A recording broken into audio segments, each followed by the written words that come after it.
About 90% of Google Ads accounts are not profitable. That is about $180 billion that are going straight to the trash. So if you don't want to waste money and would like to join the 10% that are making a good return on their Google ad spend, then this video is for you. I want to equip you with the knowledge you need to be in control of your paid search ads, so you can be profitable and make the most out of your ad budget. So let's jump straight into it. The first thing that we need to be aware is that Google's interests are not completely aligned with ours. See, we are interested in getting leads and customers, and Google's interest is to sell us clicks. So there's a clear conflict of interest, which means we have to be in control of our ads account and not completely leave it up to Google. By the way, if marketing tips and business growth are important to you, please subscribe to our channel to keep up with the happenings. So let's cover today's content. There are essentially 3 stages that we need to pay close attention to in order to understand how Google Ads works. The first is matching our keywords with the searcher. The second is the ad we put in front of them.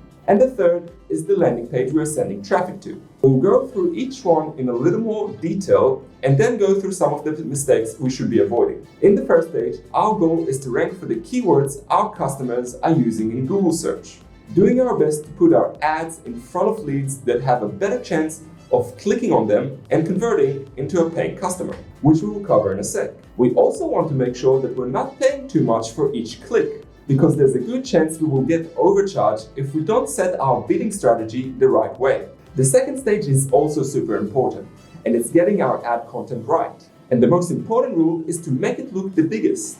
Literally try to take as much space as we can. Think of it as having the biggest billboard in town at the best location. It will obviously get the most amount of attention. We also want to make sure that our copywriting is engaging with the right audience, tempting them to click and explore. The third stage is going to determine whether the click actually converts into a lead or customer. So the design and content in our landing page is key that determines whether a person is going to take action on it. So we need to ensure our page contains a clear offer of our product or service. And most importantly, that it matches with the copywriting within the ad we created. If our Google ad heading says personal loans for students, then your landing page should be all about personal loans for students. It sounds simple, but you'd be surprised how many people actually lead their visitors from their Google ads to their homepage, instead of a more specific landing page, which is more focused about the products or services they're trying to advertise. Now for the most important part of this video.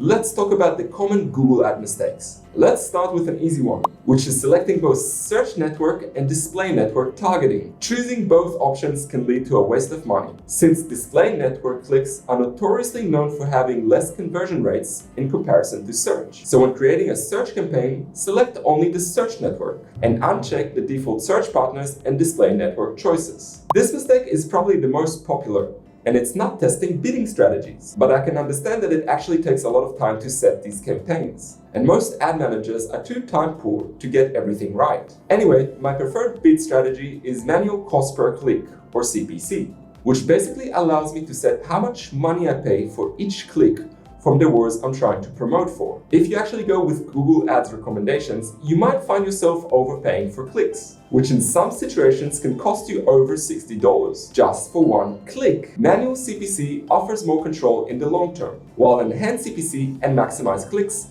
allows Google to find the most clicks for the best price. So always be testing and control how much money you're spending for clicks. The third mistake is neglected way too often, and it's not using negative keywords. Negative keywords are phrases and words where you don't want your ad to be displayed. Therefore, it's really important to continuously expand your negative keywords based on the search term report. And it's such a simple task. You basically go to the search terms tab in your sidebar menu, which basically shows the search terms your ad has previously appeared for.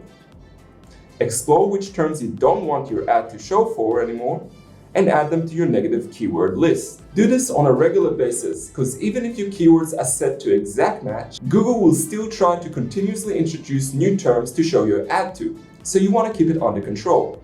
The next mistake usually happens to people who are not so educated about marketing, and it's having tasteless and boring copy for ad headings and description. Our ad copy has one key purpose, and it's to hook the audience and get them to click the ad. And it can't achieve that goal if it doesn't stand out from the other ads. The key is to have an ad copy that is relevant and engaging. You can achieve this by making sure that your ad headings have powerful words such as secrets, insane, best, free, shocking, urgent, warning, and so on.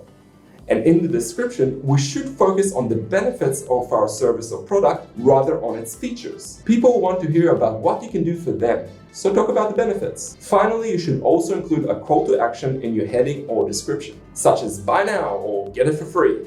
As you can see in this graph, some call to actions work better than others.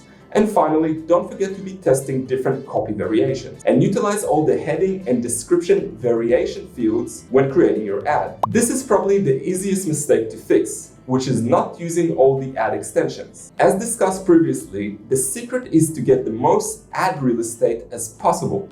So use as many ad extensions as you can, such as ad images, call to actions, site links, and make sure you try to use the limit of the character counts within your heading and description to optimize the size of your ad.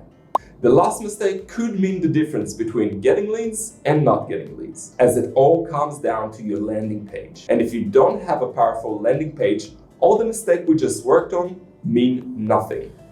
I can probably talk about landing pages for a whole video, but for today, I'm simply going to talk about a few powerful tips to help you optimize your conversion rates. First of all, the area above the fold on your landing page should clearly state what is your product or service about, and also include a clear call to action. Don't leave your visitor guessing what is your service or product about, because no one has patience for that, or the attention span. Second tip is make sure your landing page is mobile friendly and that the user experience on it matches or even better than the desktop version. Third tip, focus on benefits over features. Talk about how you're solving problems and challenges with the product or service you offer. Again, no one cares if you have 12 years experience, 10 employees, an amazing office with plastic furniture. The only thing people are worried about is what you can do for them. And the last tip is social proof. Make sure you add to your landing page some awards, testimonials, and some businesses you work with. I personally think authentic video testimonials are the best form of social proof, but each to their own. If this video was helpful for you, all I'm asking for is a like. Here's an interesting fact. If only 10% of you like this video, it will continuously be spread on YouTube and recommended to more people.